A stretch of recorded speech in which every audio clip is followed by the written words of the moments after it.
Oi, gente, vamos aos destaques do programa desta semana. Tomou posse o novo Procurador-Geral de Justiça, Manuel Pinheiro Freitas. 2020 chegou e ainda dá tempo de iniciar um novo ciclo sem dívidas. A gente explica como nesse programa. Novos conselheiros tutelares do município de Fortaleza foram empossados. A gente fala ainda sobre a previdência complementar da OAB-Prev e as dicas para quem está à procura de concursos públicos em todo o Brasil. Esses assuntos são destaques no noticiário que você confere agora no programa Mundo Jurídico.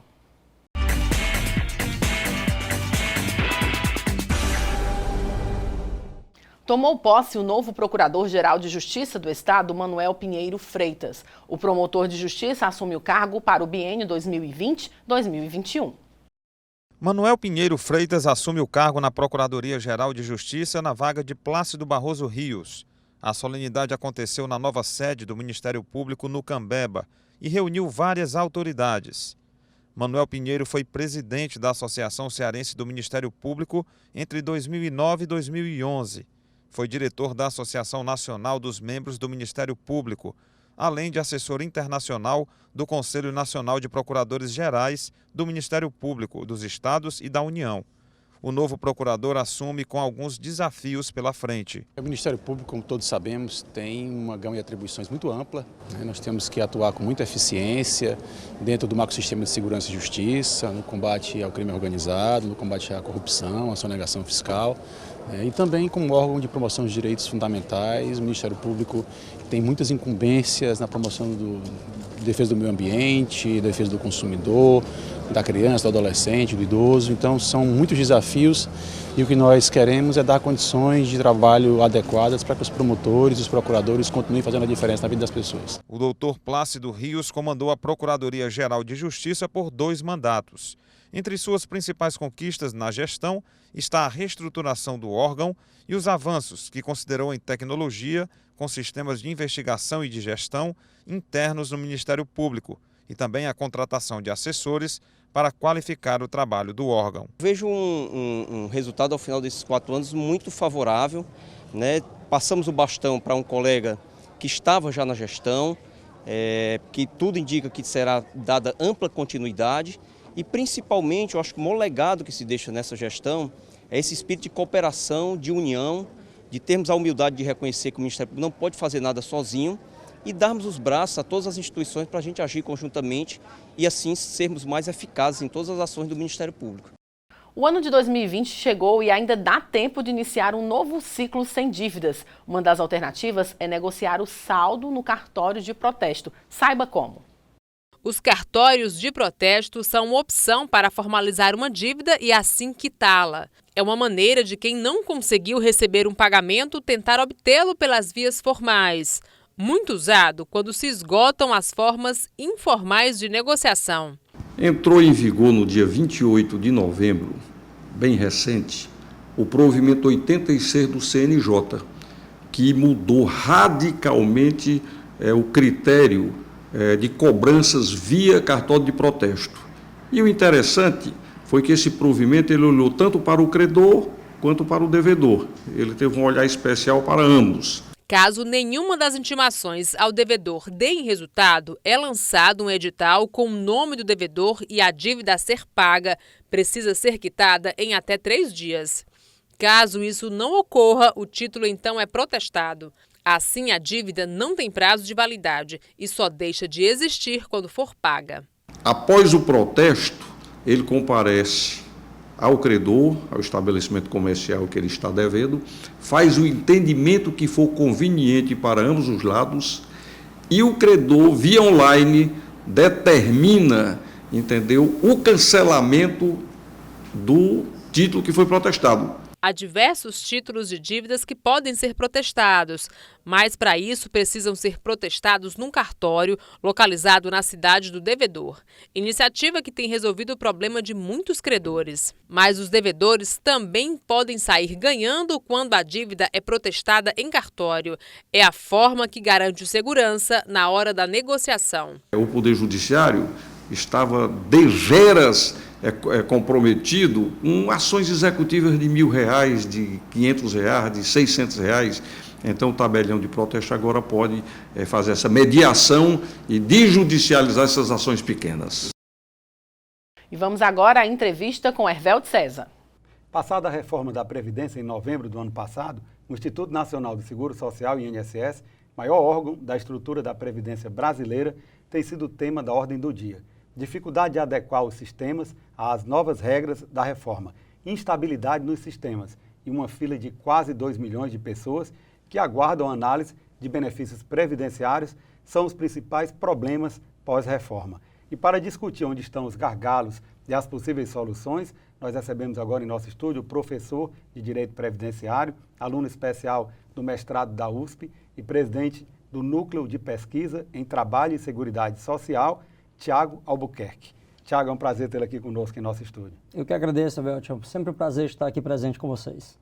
Tiago, a reforma da Previdência, ela foi promulgada, ela foi aprovada em novembro do ano passado, não é isso? Eu gostaria que o senhor fizesse aqui uma breve recapitulação do que realmente mudou com a reforma da Previdência.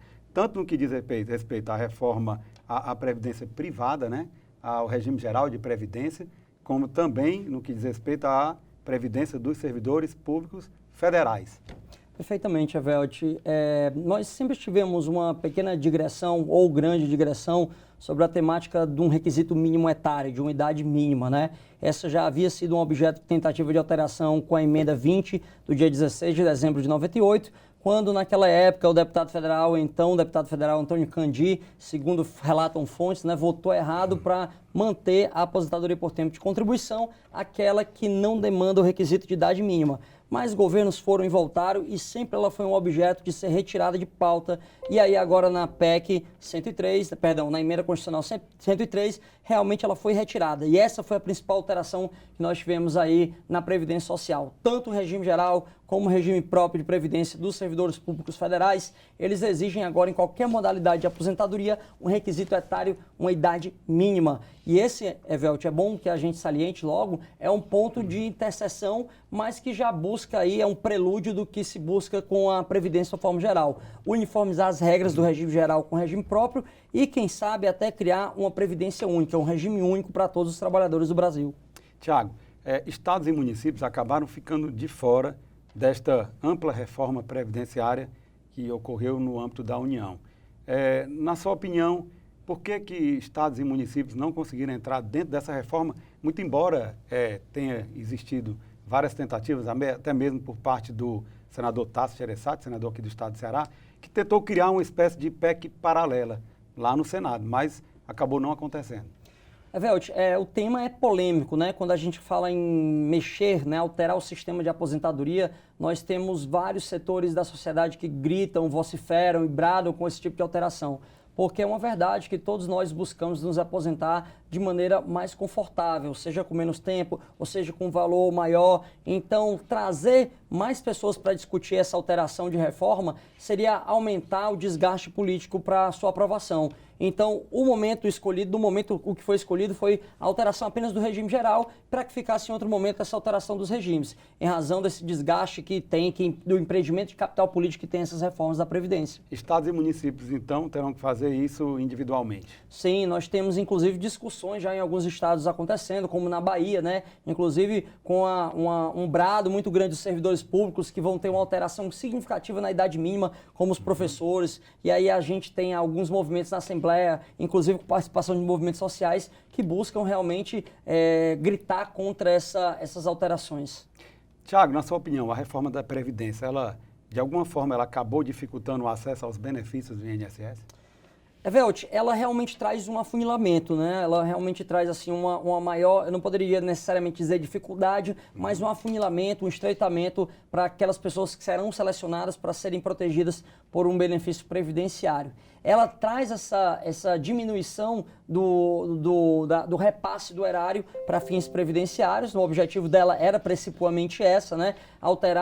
Estreitar um pouco para que diminuísse o valor do repasse, pois não tem sido prerrogativa exclusiva desse governo. Todos eles alegam que a Previdência gasta dinheiro demais, né, mais do que arrecada. Então, realmente houve um enrijecimento ou um afunilamento, o estreitamento desse acesso. Mas não houve uma diminuição de todos os direitos de uma maneira especificamente, porque a gente ainda continua tendo acesso à previdência, né, à aposentadoria por idade, à aposentadoria especial, a outras modalidades de aposentadoria como do servidor. Que houve um estreitamento, houve, mas não houve necessariamente uma diminuição. E eu já falo isso para a advocacia previdenciária que assiste esse programa, porque esse estreitamento não vai dificultar o acesso ao benefício, não vai diminuir, na verdade, o mercado da advocacia previdenciária. Pelo contrário, o que se espera nos próximos 3 a 5 anos é que haja um incremento, que haja um acréscimo. A demora na análise, né, de benefícios previdenciários, isso se deve à reforma da Previdência ou existe outra origem? Um dos problemas, Evelt, com certeza, é a reforma da Previdência. Até de fontes governamentais, nós temos tido acesso à informação de que tem tido uma dificuldade que os sistemas do INSS, o sistema Prisma, que é o sistema de concessão de benefício, o sistema SAB, que é o sistema de administração de benefício por incapacidade, eles sejam adequados a essas novas regras. Então, sim, a reforma nesse ponto, em razão da falta de planejamento para adequação dos sistemas, tem trazido uma maior dificuldade aí de resposta na análise dos benefícios previdenciários. O governo anunciou recentemente a convocação de 7 mil militares que irão ajudar na análise dos benefícios, da solicitação, né, dos benefícios. Quais seriam os impactos dessa medida? Eu gostaria que você respondesse essa pergunta logo após um breve intervalo.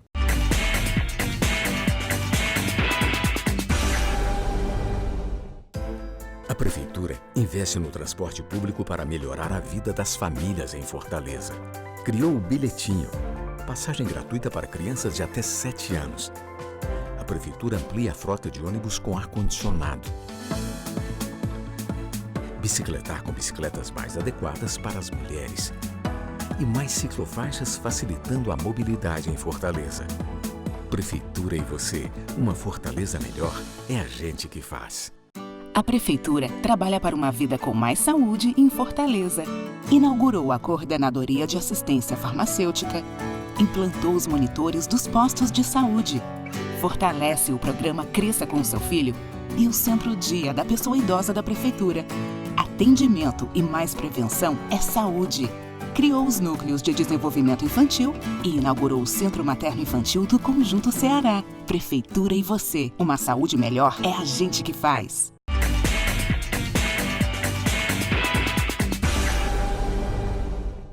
Nós voltamos a entrevistar o professor de Direito Previdenciário, Tiago Albuquerque. Tiago, a pergunta que ficou no ar no bloco anterior foi sobre essa decisão do governo Bolsonaro de convocar 7 mil militares para ajudar na análise desses benefícios. De que forma isso vai impactar? Quais são os impactos dessa medida?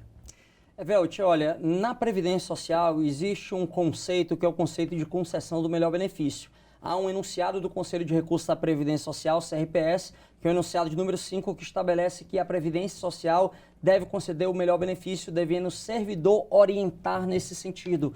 Esse enunciado já está, inclusive, positivado na instrução normativa do próprio INSS. Essa ideia de orientar para o melhor benefício, considerando que a Previdência não é um ser que possa orientar e usa o servidor como seu longa-manos para que possa realizar materialmente essa orientação, ela nos traz, remete à ideia de que alguém que esteja lá, né, no atendimento e na análise do benefício, deve ser alguém realmente treinado para a concessão daquele benefício. Ao militarizar essa análise de benefício, e aqui eu peço da Tíssima venha para realmente expor que é uma militarização, né, que a gente sabe que é uma toada muito própria desse governo, que hipervaloriza o militarismo no Brasil, que com certeza os militares devem receber toda a nossa gratidão e respeito, principalmente por ser uma instituição sobre a qual nós podemos depositar toda a nossa fé institucional. Mas a gente entende que, na verdade, eles não seriam esses servidores adequados para analisar esse benefício. Porque imagina só, o servidor do INSS ele faz uma prova para derrubar em torno de 150 pessoas. Fora isso, ele tem anos a fio de estudo sobre Previdência Social. E ainda assim nós vemos algumas análises indevidas, as quais são revertidas na via judicial.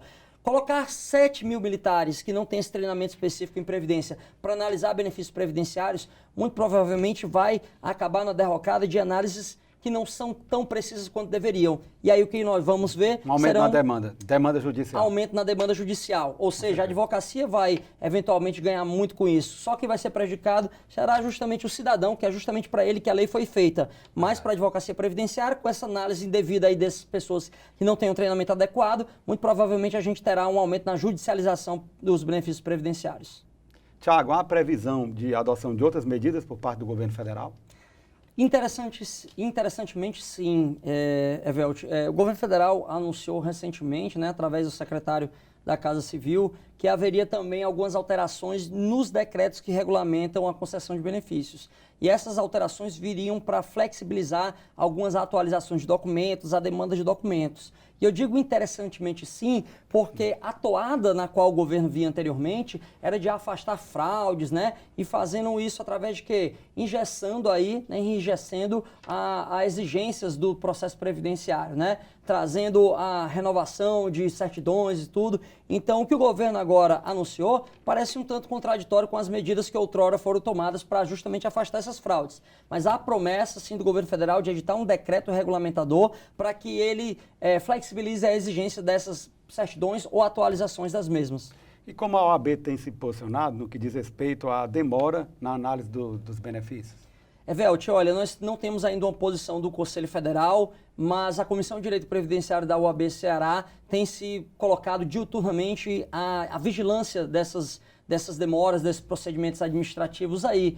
Inclusive, vai ser objeto da próxima reunião da Comissão de Direito Previdenciário, presidida pelo meu querido amigo Dr. João Ítalo Pompeu, com a diretoria da doutora Alessandra Crescense, doutora Patrícia Maia, doutor Robson Holanda, para deliberar justamente sobre quais medidas que podem ser adotadas para tentar buscar diminuir o diapasão, o fosso, entre o pedido e a análise do benefício. E o Núcleo de Pesquisa em Trabalho e Seguridade Social, ele tem previsto ações para este congestionamento? Sim, Evelt, nós do NUSEG, enquanto isso eu falo como diretor, né, presidente, nós temos pensado, né, nós temos conjecturado algumas medidas judiciais, inclusive a adoção talvez de uma ação civil pública, né, requerendo que quando o INSS demore mais de 45 dias para analisar o benefício, na toada do que já diz respeito o recurso extraordinário 631.240 no seu item 16, já se possa entrar na via judicial sem a análise do INSS. Essa é uma medida que tem sido pensada pelo NUSEG. Doutor Tiago, existem muitas pessoas que estão nos acompanhando e que talvez já tenham até o tempo suficiente para requerer a sua aposentadoria. Qual o conselho que o senhor daria para essas pessoas? Porque ainda existe uma confusão muito grande na cabeça dessas pessoas, se elas vão ter que se submeter às novas regras da Previdência. Eu queria que o senhor falasse um pouco sobre essa questão do direito adquirido. Perfeito, Evelt. Realmente é algo que pode deixar inquieto várias pessoas, né? Porque existe aquela dúvida, né? Se eu já preenchi os requisitos para aposentadoria por tempo de contribuição, ela não existe mais hoje em dia, mas se eu já tinha preenchido os requisitos até 13 de novembro de 2019, será que eu tenho direito ou eu dormi no ponto e perdi? E a orientação do Supremo Tribunal Federal, no recurso extraordinário 626489, é de que quando você preenche todos os requisitos, o direito adquirido já está presente ali para você e não há punição à sua inércia. Ou seja, você pode requerer o benefício só a posteriori, depois, que não vai ser enquadrado nas novas regras. Se já preencheu todos os requisitos, vai ter direito às regras antigamente. Apenas o que vai haver uma punição no quesito das parcelas. As parcelas só vão ser pagas a partir do requerimento, mas os requisitos para preencher serão na modalidade anterior. Ficou bem claro. Infelizmente, o nosso tempo está chegando ao final, o tempo realmente voou. O programa Mundo Jurídico agradece a sua presença e todas as informações aqui prestadas, bastante esclarecedoras, e abre agora espaço para as suas considerações finais. Evelt, eu realmente só quero deixar um preito de gratidão a essa advocacia tão laboriosa que é a advocacia previdenciária e aos previdenciaristas, servidores do INSS, pessoas que atuam, juízes federais, amigos, e dizer que nós realizamos um trabalho muito importante para a sociedade brasileira. Tem um sociólogo alemão que ele tem um texto para mim que me é muito sensível quando a gente fala de direito previdenciário, um sociólogo chamado Bertold Brecht, em que ele dizia: primeiro levaram os negros, mas eu não me importei, eu não era negro. Depois levaram os operários e eu não era operário, então não me importei. E aí levaram os miseráveis, como eu não era miserável, eu também não me importei. E então levaram os desempregados, como eu tinha o meu emprego, eu também não me importei. E agora estão me levando mas é tarde demais. Como eu não me importei com ninguém, ninguém se importa comigo. Por isso que eu quero parabenizar todos que atuam no direito previdenciário, porque por mais que você já tenha garantido sua aposentadoria na previdência privada, tenha um bom patrimônio, você que se importa com esse trabalhador brasileiro faz um papel muito importante. Obrigado. Ivelise Maia. Ok, Hervélte, obrigada. Os novos conselheiros tutelares do município de Fortaleza foram empossados. Esta cerimônia no Teatro São José marcou o fim de um longo processo eleitoral, coordenado pelo Conselho Municipal de Defesa dos Direitos da Criança e do Adolescente, o CONDICA. Mais de 500 pessoas se inscreveram para ocupar as vagas. A votação ocorreu em outubro passado e cerca de 130 mil votantes compareceram às urnas. O papel do conselheiro tutelar, todos sabemos, é de extrema relevância para a população de Fortaleza, em especial para as crianças e para os adolescentes, tendo em vista que a missão do conselho tutelar é zelar por esses direitos, garantir medidas de proteção, fazer as intervenções adequadas nos casos de violência. Neste momento tomam posse 40 novos conselheiros tutelares. Mas há uma novidade, é que tem uma previsão que outros 10 profissionais se juntem ao conselho até maio deste ano. A gente poderá ampliar o papel dos conselhos e descentralizar e chegar em comunidades, em áreas que não estejam adequadamente cobertas hoje. O município de Fortaleza conta com 8 conselhos tutelares, cada um formado por 5 conselheiros, além de assistentes sociais, educadores, psicólogos e advogados. Todos vinculados à Fundação da Criança e da Família Cidadã, a FUNCI. Os conselhos tutelares, eles servem à sociedade para que os direitos das crianças e do adolescente sejam regularizados, sejam operacionalizados, e eles são uma porta de entrada que migram para os outros órgãos da rede. Recebe o nome do Conselho Tutelar o órgão público permanente autônomo, cujo objetivo é zelar pelo cumprimento dos direitos da criança e do adolescente. A gente vem com uma nova mentalidade, né, de poder desenvolver um trabalho com as nossas crianças e adolescentes, né? A gente participou de um curso de formação no final de dezembro e foi colocado muito isso. A primeira-dama de Fortaleza participou da posse dos novos conselheiros. Com um trabalho forte nas políticas voltadas à infância, ela ressaltou a relevância do papel a ser desempenhado pela equipe recém-formada. Eles cuidam das crianças que estão em situação de negligência, violência, manejando da melhor forma. Muitas vezes essas crianças acabam tendo que ser abrigadas e hoje em Fortaleza nós temos várias políticas de primeira infância voltada para essas crianças. Nós temos o ponto de encontro na FUNCI, o Rede Aquarela voltado para abuso e exploração sexual. Vereadores de Fortaleza também compareceram à posse. São 4 anos de mandato, escolhidos pela população de Fortaleza, passaram por um processo de prova, um processo de habilitação documental, de curso de qualificação, e a gente acredita muito nesse colegiado. É importante que nosso mandato está aqui para testemunhar essa importância desses conselheiros para a cidade de Fortaleza. É o conselheiro que tem a moral, o dever, por ofício, de defender os direitos desse segmento. Direitos esses que, lamentavelmente, e muitas vezes é violado. A Câmara Municipal participou desse processo desde o início, quando aprovamos a mensagem encaminhada pelo prefeito para a execução desse processo, e hoje nós sabemos que os 40 que aqui estão, que foram eleitos pelo povo, foram uma escolha popular. Isso é muito importante que a gente saiba que eles estão aqui porque a população escolheu.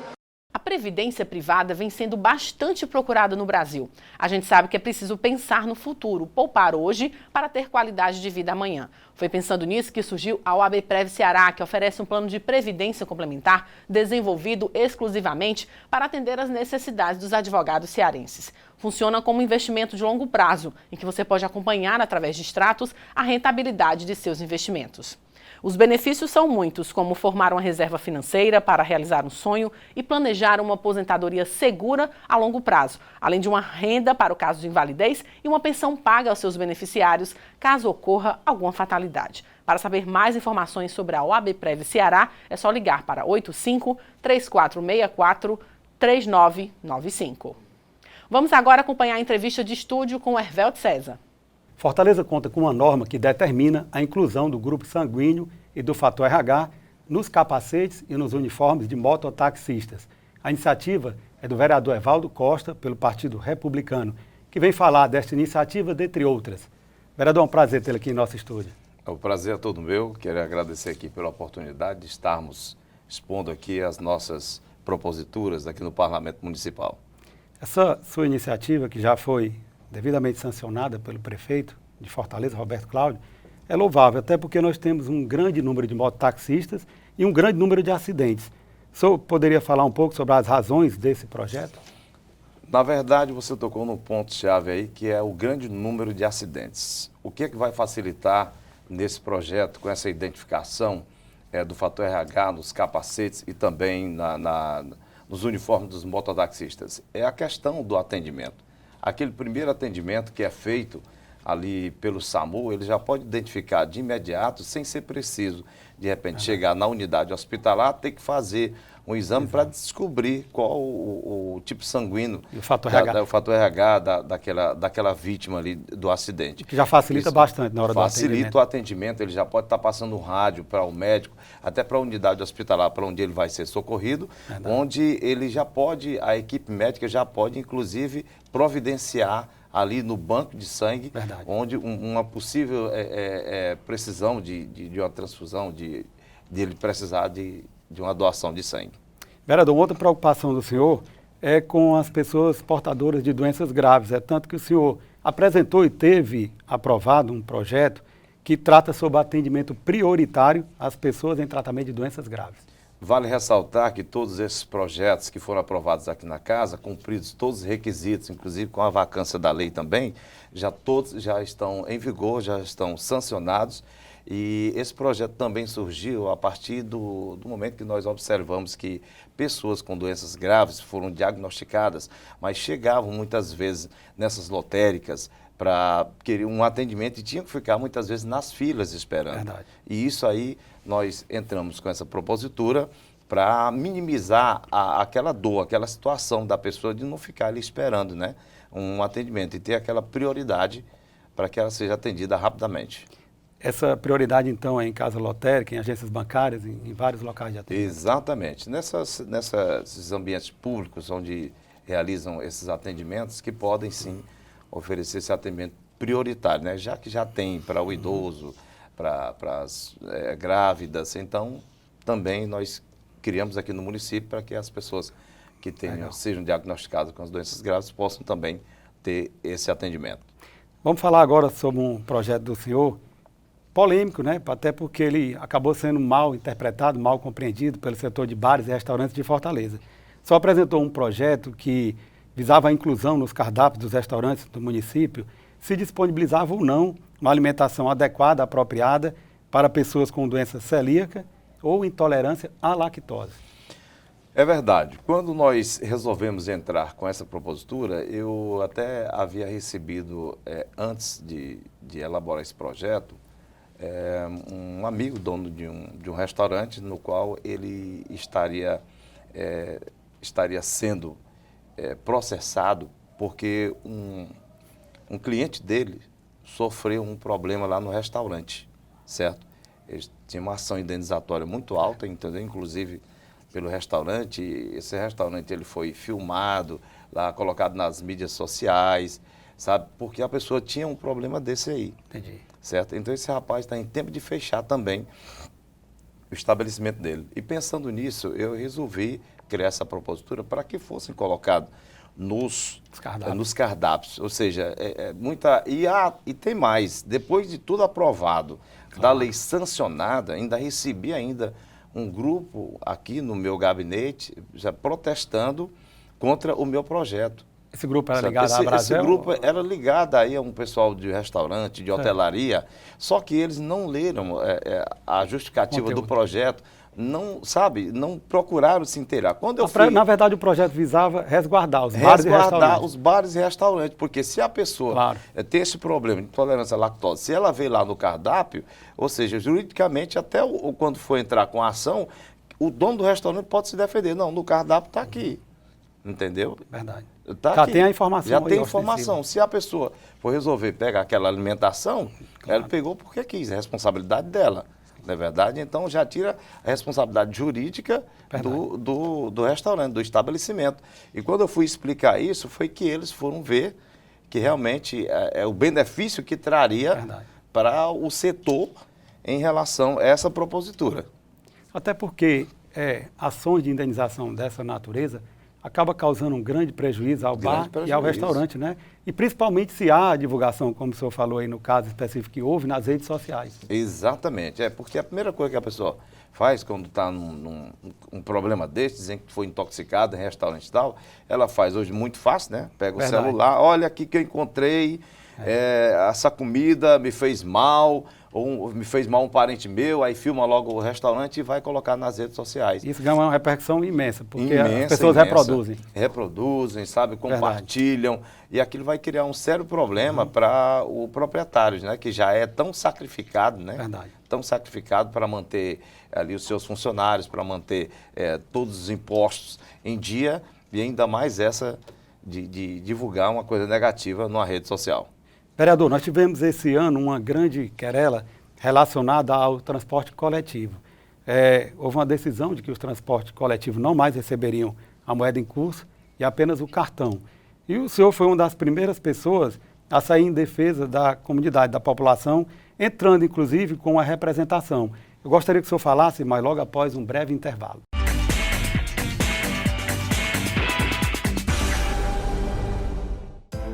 A Prefeitura investe no transporte público para melhorar a vida das famílias em Fortaleza. Criou o Bilhetinho, passagem gratuita para crianças de até 7 anos. A Prefeitura amplia a frota de ônibus com ar-condicionado. Bicicletar com bicicletas mais adequadas para as mulheres. E mais ciclofaixas facilitando a mobilidade em Fortaleza. Prefeitura e você, uma Fortaleza melhor é a gente que faz. A Prefeitura trabalha para uma vida com mais saúde em Fortaleza. Inaugurou a Coordenadoria de Assistência Farmacêutica, implantou os monitores dos postos de saúde, fortalece o programa Cresça com o Seu Filho e o Centro Dia da Pessoa Idosa da Prefeitura. Atendimento e mais prevenção é saúde. Criou os núcleos de desenvolvimento infantil e inaugurou o Centro Materno Infantil do Conjunto Ceará. Prefeitura e você, uma saúde melhor é a gente que faz.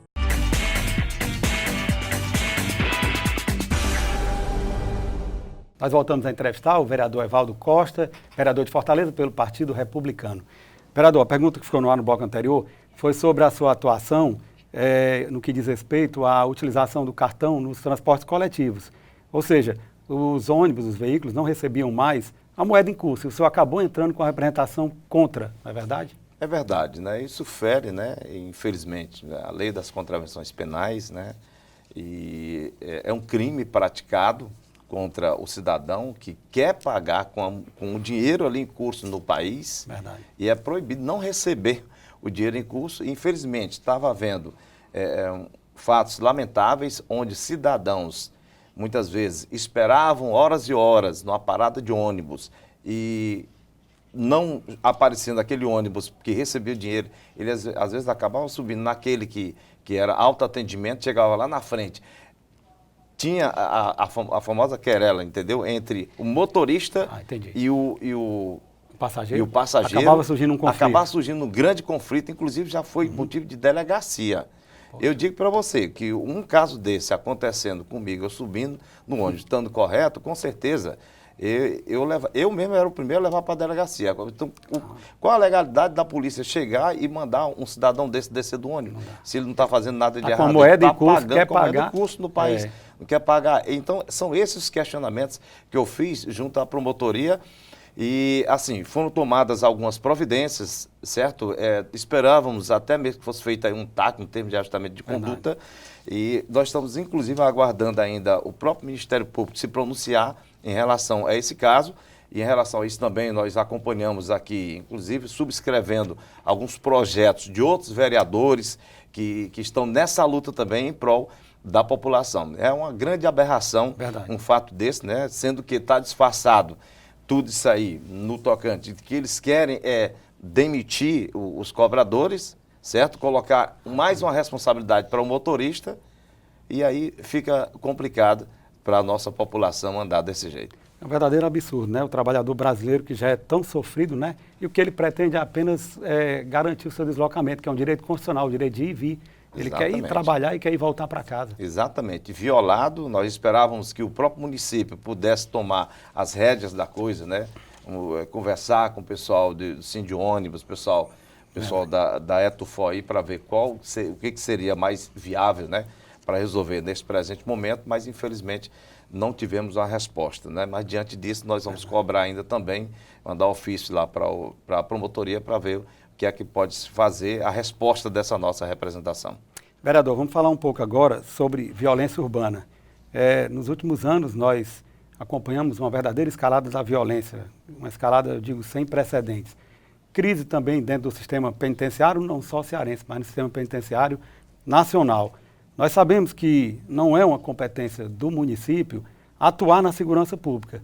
Essa é uma competência da União e dos estados. Mas de que forma, na sua visão, o município poderia participar para aumentar a segurança no âmbito do município?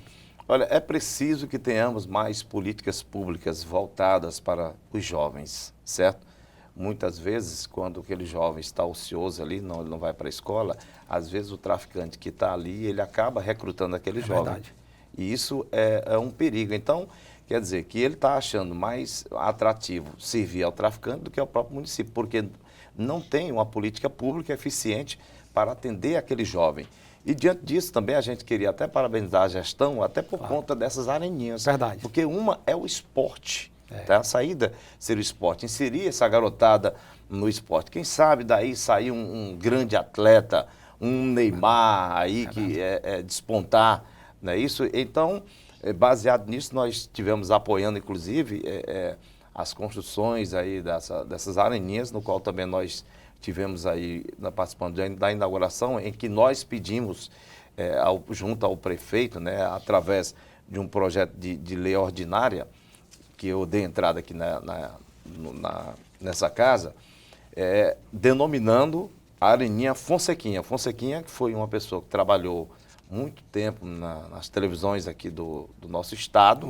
Humorista, certo? Homenageando, e foi uma das vítimas dessa violência desenfreada aqui no nosso município, barbaramente assassinado. Estava trabalhando como motorista de aplicativo.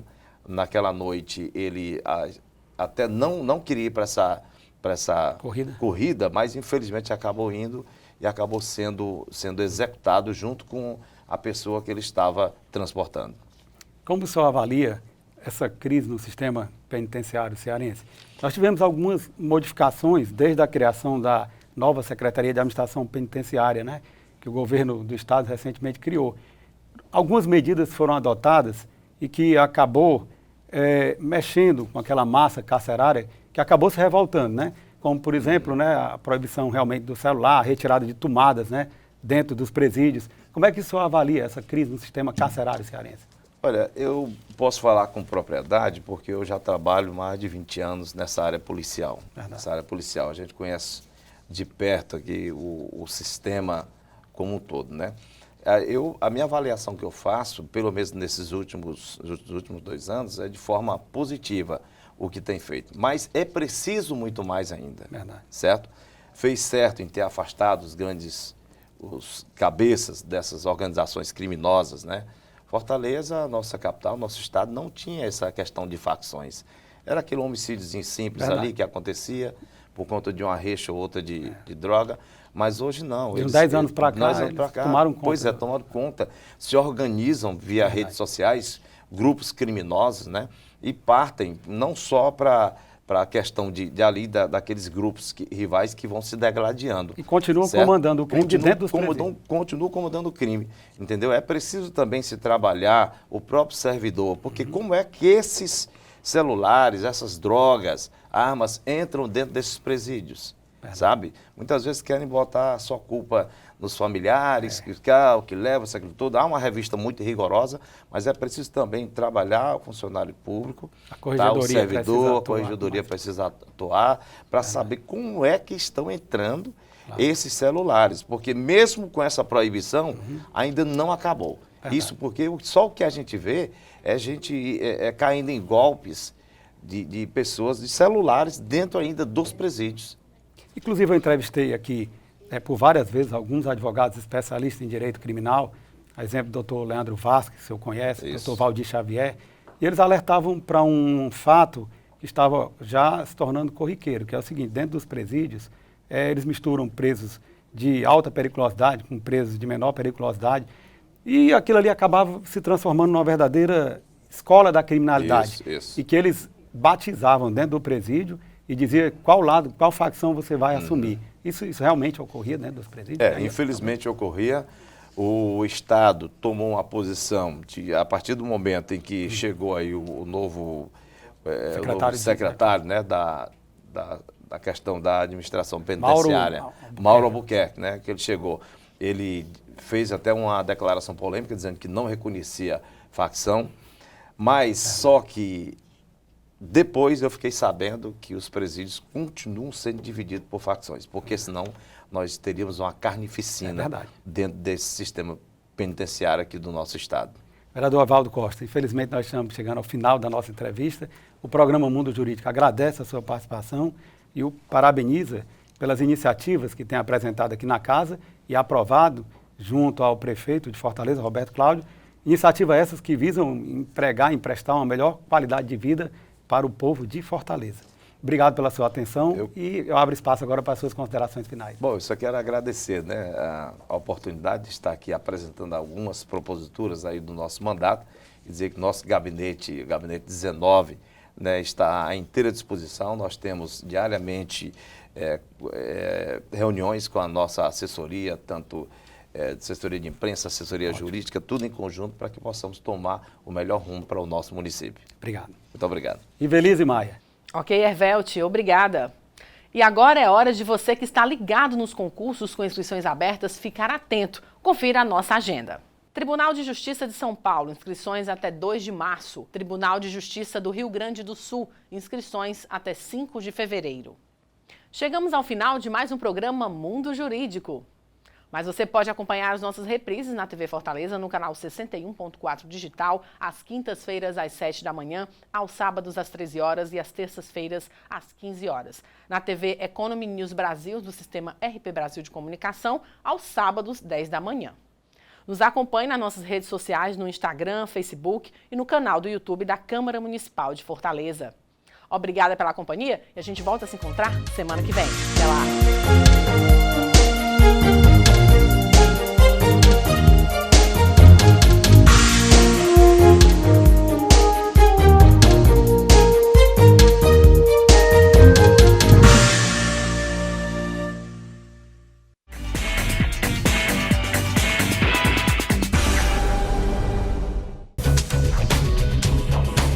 TV Fortaleza, a emissora da Casa do Povo.